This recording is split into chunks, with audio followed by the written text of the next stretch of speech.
This is Far From Home. I'm Scott Gurian, popping into your feed during my off season to revisit a couple of stories I featured way back in my first season, because there have been some recent developments in a couple of the countries I visited as part of my road trip to Mongolia. As you may have noticed, Central Asia is not a place that most Westerners know or think about all that often. In fact, as I've mentioned before on this show, even though I've loved studying maps ever since I was a kid, this region was like a gaping black hole in my geographic knowledge before I took part in the Mongol rally back in 2016. I mean, I didn't even know the names of all the Stan countries, and the little I did know about the region was just related to Osama bin Laden or Borat. So yeah, I was basically starting from scratch. But now that I've been there, I realize that although it might often be overlooked, it's actually a really fascinating part of the world. And my ears perk up on the rare instances when these countries are in the news, as was the case on two separate occasions over the past few weeks. Coming up in the second half of this episode, I'll have an update on the Gates of Hell, that giant fire pit my friends and I visited in the middle of Turkmenistan's Karakum Desert.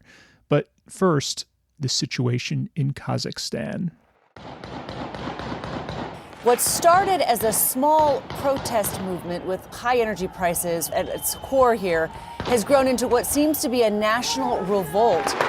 Protesters fought pitched battles with uniformed forces, casualties accumulating on both sides. In an effort to calm the unrest, the government resigned. The president then declared a 2-week nationwide state of emergency and a shutdown of the internet. At the beginning of January, Kazakhstan's government lifted a price cap, more than doubling the cost of propane, which most people in the country use to fuel their vehicles. That sparked massive protests, which quickly turned violent as people seized the airport and set fire to the president's home, as well as the office of the mayor in Almaty, Kazakhstan's largest city. The president issued a shoot-to-kill order for his security forces, calling the protesters bandits, gangsters, and terrorists. But political observers say these were mostly ordinary people frustrated by years of inequality, corruption, and lack of political choice. So far, close to 12,000 people have been arrested, and more than 200 are dead. Russia quickly sent in troops to help quell the unrest and enable the government to regain control of the situation. Things now seem to have settled down for the time being, though it's unclear if they might flare up again at some point in the future. It's unfortunate that for most Westerners, the only time a place like Kazakhstan makes an appearance on the world stage is when there's some sort of tragedy or natural disaster. That's why one of the things I try to do on this podcast is to present an alternative perspective where you hear directly from the people on the ground. It seems obvious to say, but when we see the headlines, I think it's sometimes easy to forget that these are places with average folks with the same sorts of hopes and dreams you and I have, getting up every morning to head to school or work and going about their everyday lives. So to help remind you, I'm going to replay an excerpt of an episode I featured in my first season when I drove across Kazakhstan along with my brother Drew and our friends Jane and Rosie as part of an event called the Mongol Rally. If you haven't heard this before, I hope you like it. Okay, we are crossing a little river and we are about to enter Kazakhstan. There's some big rolls of barbed wire on a fence here. Probably the most proper border fence we've come across so far. Now, before we go any further, I should probably pause here to get one thing out of the way. When I say we visited Kazakhstan, I know the first thing that comes to many of your minds.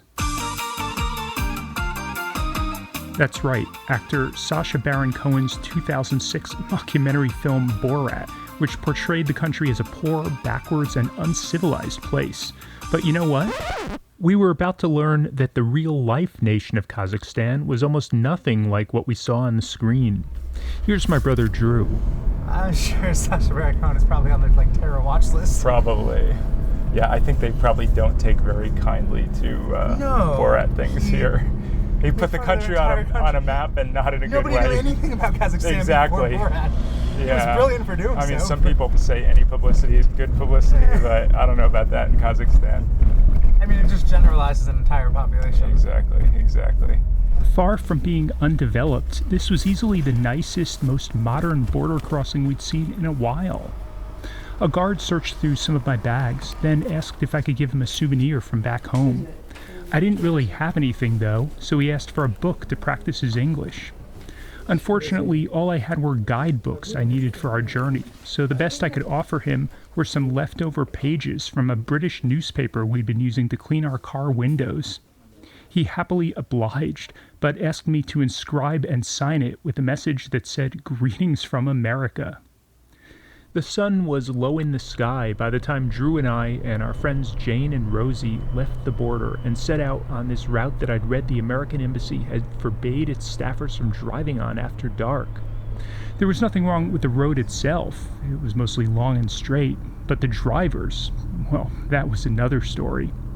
If you like to complain about bad drivers in New York, LA, Boston, or pick your favorite city, you've clearly never been to Kazakhstan. Imagine people driving really fast, many in clunkers, without any functioning brake lights and with mufflers and other parts hanging off their cars. And they're really impatient, so they're weaving in and out of traffic, passing each other on this crowded 2-lane road. So 2 cars are about to cause a head-on collision, and then, at the last possible moment, one of them swerves back into his lane. It was a harrowing few hours, to say the least, but we survived and eventually made it to Almaty, Kazakhstan's largest city. I guess we're kind of heading towards downtown now. There's a big Ritz-Carlton ahead. It seems fairly wealthy and modern and advanced. This is really impressive from what I've seen so far.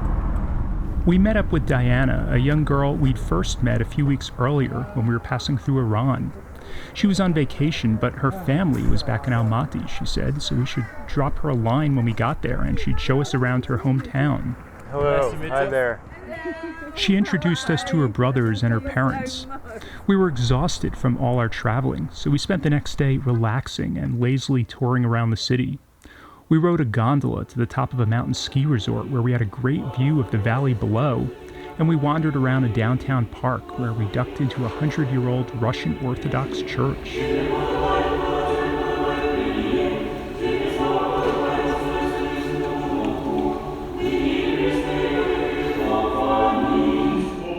But looking back now, there was one highlight from our visit that stands out from all the rest. You see, ever since we'd begun this journey, we kept running into other rally teams who shared incredible stories of making friends with the locals and being invited into people's homes to birthday parties and other sorts of family gatherings. And, these were real, authentic experiences that went far beyond the sorts of things most tourists get to do. And they were opportunities to experience the culture at a much deeper and more intimate level. So hearing these tales made me incredibly jealous, because they were exactly the sorts of opportunities I wanted to have. But now, finally, it was our chance. We were going to crash a Kazakh wedding. Sitting in the car with Diana on the way to the festivities, I asked her to explain. So, whose wedding is this? So we're going to my friend's wedding. He's a Kazakh guy, but he used to study in Shanghai, and his wife is Russian. So it's, two completely different culture. Diana explained that she'd known her friend since she was young, because her friend's mother was Diana's mom's fortune teller. Is this going to be kind of like a traditional Kazakh wedding? Traditional wedding. It's going to be traditional wedding. Kazakh traditional instruments, musicians. We're a Muslim country, but in our wedding we have so much fun. We drink a lot of alcohol. We dance, I'm looking forward to it. On the way, we made a quick pit stop at a florist, because as Diana told Rosie, my brother and I couldn't just show up empty-handed. You said that men turning up at a wedding without flowers aren't really welcome. Yeah, what is the tradition behind that? Girls wear a lot of flowers. So to go to someone's wedding or party, you cannot go with empty hands, Right. But in the same time, you're my guest, and I'm supposed to buy something, but I was so busy today, so I didn't get anything. So I just want me and guys get some flowers. Just, it's tradition. So what about Jane and I? Should we be No, taking because something? you're a girl. Oh, okay. It's different. Oh, You good. can so show I up. get away without anything. Oh. Just my dynamic personality. Exactly. Right, okay, that'll do. Eventually, we arrived at a giant banquet hall with red carpets and glittery chandeliers. We ascended an escalator and entered a high-ceilinged room where all the wedding guests were gathered.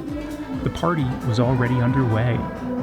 The bride and groom sat on a stage at the front of the room behind brightly colored balloons that looked like they'd been haphazardly twisted together by a clown who'd flunked balloon animal school. As we took our seats at one of the tables, I asked Diana to explain to me what was going on.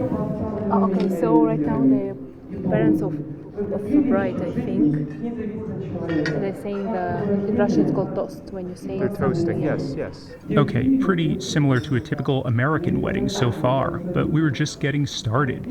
The table was laid out with dishes of all sorts of traditional foods. Okay, so this one is the horse meat. With onions, it looks like. Yeah. Okay. So, horse meat with onions, that was the main course. There was also a plate of cold fish in a sort of pink-colored gelatin, and something mysterious-looking that she simply described as jelly meat. It's jelly meat. Oh, jelly meat. It's jelly meat. Okay, interesting. As a vegetarian, I took what seemed like the safest option and stuck with the eggplant salad, which turned out to be pretty tasty. But wait, what's that chewy thing in there? Yeah, that's right. It had minced horse meat as well. Next, it was the father-daughter dance, and even though she didn't know any of these people, Jane couldn't help but shed a couple of tears.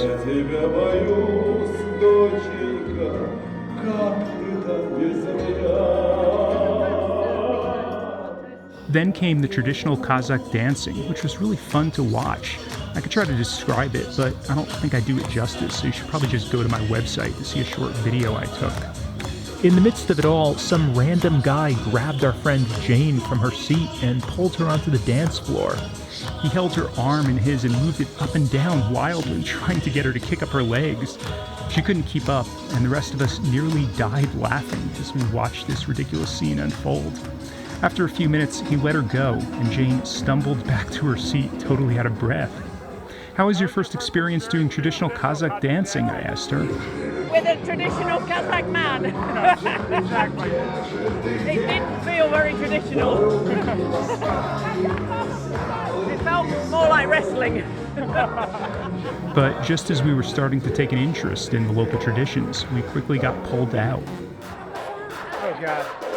Oh. Oh, come on. No matter how far you go, some things you can't We can get never away from. escape this. Nowhere. Okay, enough of that. Things were about to get weird again. In from the back door of the ballroom walked a performer dressed in really bad drag. He was wearing red stockings and a plaid dress that looked like it came from the Salvation Army, sunglasses, a red feather boa, and greatly exaggerated poofy breasts. My brother turned to Diana. "What the hell?" he asked. No, she shrugged as if this was totally expected. "It's a lady boy."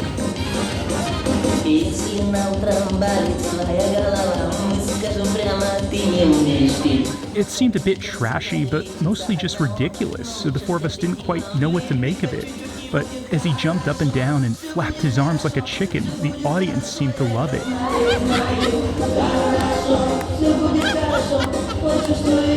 Now, he was nothing like the performers in Thailand, who they call ladyboys, nor was he anything like the drag queens you'd see back home, but rather he seemed to be making a mockery of the whole thing, doing his best imitation of a sex-crazed granny who'd been nursing a bottle of vodka.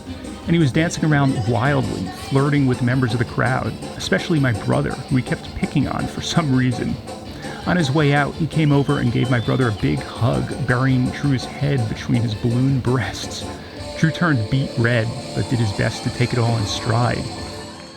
We decided we'd seen enough, and we also had to get some sleep because we had a lot of driving the next day, so we started to head out. Wow. Alright.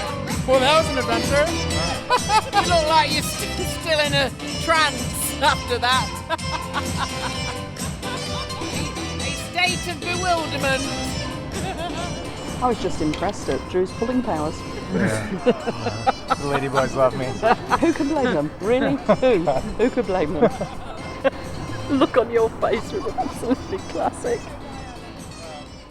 That was an excerpt from the first season of Far From Home.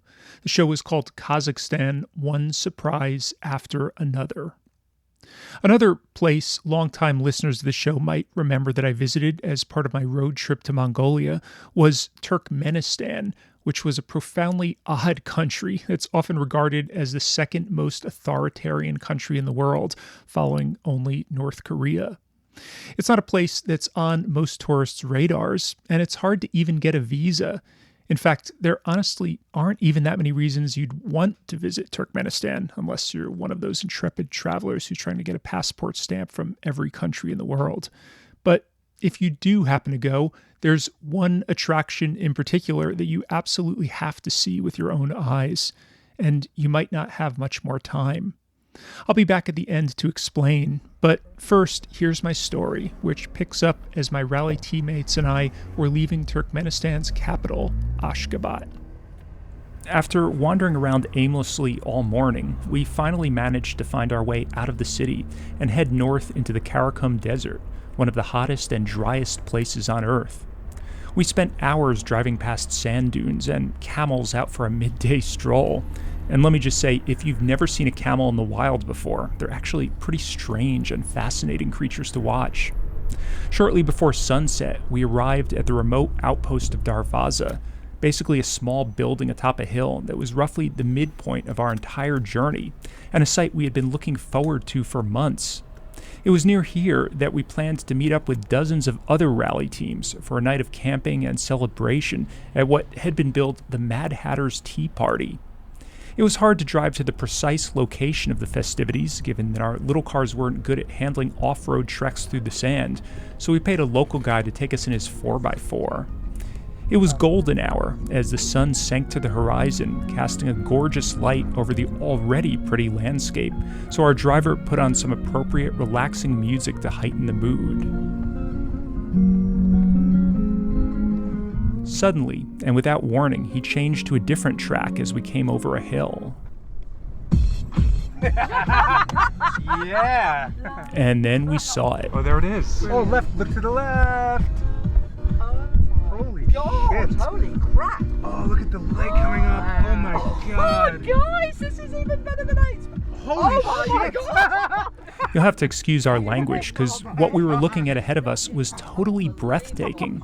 There in the middle of the desert, surrounded by miles of nothingness, was the so-called Door to Hell, a giant crater bigger than a football field, and the whole thing was literally on fire.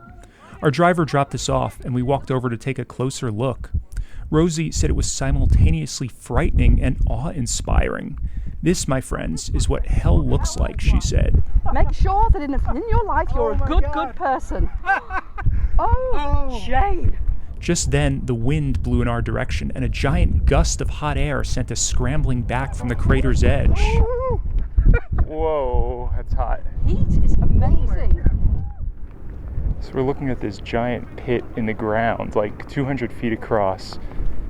We're just surrounded by deserts, kind of hills here, and then the land suddenly just drops off, and down there's rocks and dirt that's kind of caved into a kind of a crater in the bottom, and all throughout it there's patches of fire, just bright orange fire burning from, I guess, natural gas seeping up from the ground. And looking across, the air is all kind of wavy, from all the gas escaping. You do smell some natural gas coming up, like as if there was a gas leak, which I guess it is, a gas leak from the earth. This is so otherworldly. Look at that plume of flame. This is absolutely nuts. The story goes that some Soviets exploring for natural gas had a bit of a mishap at some point back in the 60s or 70s when their drilling rig collapsed into this sinkhole. No one knows exactly what happened because there appeared to be a cover-up, and the details have long since been lost to history. But basically, someone got the bright idea to light the pit on fire to burn off the escaping gases that could have been harmful to people in the nearby village. They figured it might burn for a week or so, but Turkmenistan has the 6th largest natural gas reserves in the world, so it probably shouldn't be a surprise that it continues to burn several decades later, 24 hours a day, 365 days a year. We hung out for a while, and then the party began. So it's a little later now, and a bunch of the teams have arrived, and everyone just kind of gazing all around the pit, taking pictures, got their cars here, starting some music and setting up tents. This is really incredible. I spoke to a bunch of folks, but I think James Tuffle from Oxford in southern England captured the moment best. So to set the scene, we have a clear, starry night and we are currently camped out eating dodgy chicken curry by a fire pit that's been burning for 40 years in the middle of the Turkmenistan desert, one of the most closed countries in the world. And we drove here from London.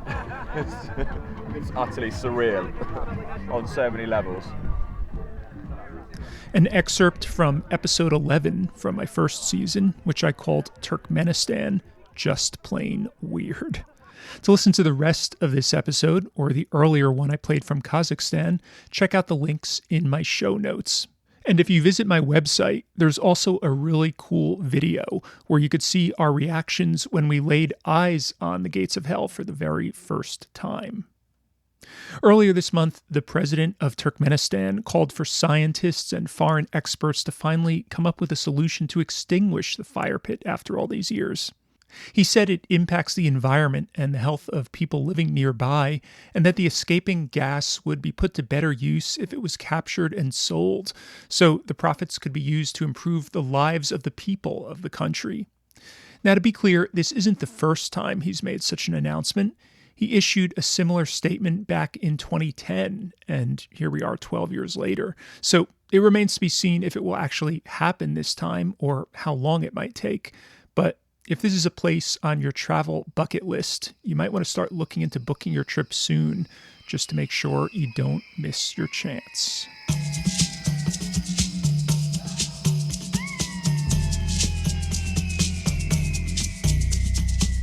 If you're a new listener to my show and you haven't had a chance yet to hear my first season about the Mongol Rally, there are plenty more stories like these two you just heard. I suggest you scroll all the way back in my podcast feed and start with episode 1. And if you've got a long road trip coming up or some other activity where you want something fun and interesting to listen to, people have told me that my first season is highly bingeable, so you should check it out. As always, you could follow Far From Home Podcast on Instagram or Facebook, or search for me on Twitter, where I'm at Scott Gurian. And visit my website at farfromhomepodcast.org for tons of bonus content from my archives. Drop me a line at info@farfromhomepodcast.org with any thoughts, comments, or questions you might have. I really do personally read each and every single message listeners send to me, and I'll probably respond to you as well. And if you like what you hear, please also leave Far From Home a rating or a review on Apple Podcasts or wherever you listen to help other people find the show. My credit music is a song called Bachata Luna by my friend and colleague violinist David Shulman. If you like it, you could check out more of his work at his website, quietlifemotel.com. Until next time, thanks for listening.